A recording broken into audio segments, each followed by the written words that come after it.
autre changement de ce 1er mars, la fin des tests gratuits contre le Covid. La prise en charge à 100% par l'assurance maladie est supprimée, sauf cas particulier pour les personnes fragiles ou âgées. Le taux de vaccination de la France est parmi les plus faibles d'Europe. Alors rien à voir avec le Covid, on parle du papillomavirus. Pour rattraper ce retard, Emmanuel Macron a annoncé une campagne de vaccination gratuite pour tous les élèves de 5e. Oui, ce sera dès septembre et sur la base du volontariat pour les collégiens concernés qui devront aussi avoir l'accord de leurs parents. Une initiative saluée par les médecins car à peine 40% des femmes ont reçu leurs 2 injections, moins de 10% chez les hommes.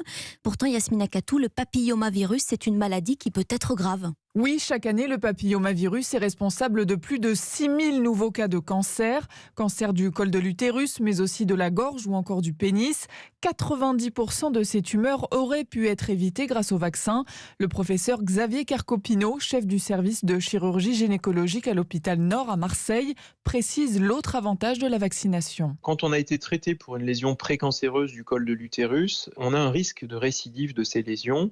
Et ce qu'on sait, c'est qu'une femme qui a été vaccinée et qui, malgré la vaccination, finira par développer une lésion précancéreuse du col de l'utérus, quand on la traite, elle a moins de risque de récidiver. Le médecin espère que cette facilité d'accès au vaccin dans les collèges poussera les garçons à se faire vacciner. Les garçons sont exposés à un risque de lésion induite à l'HPV qui est moindre parce qu'ils ne vont pas faire de cancer du col, mais ils peuvent faire des cancers de la gorge, des cancers du pénis. Mais surtout, quand on vaccine les 2 sexes, on va diminuer la circulation du virus dans la population. Selon Xavier Carcopino, grâce à une vaccination massive des jeunes, le papillomavirus pourrait disparaître d'ici quelques années. Yasmina Katou, spécialiste santé d'Europe 1.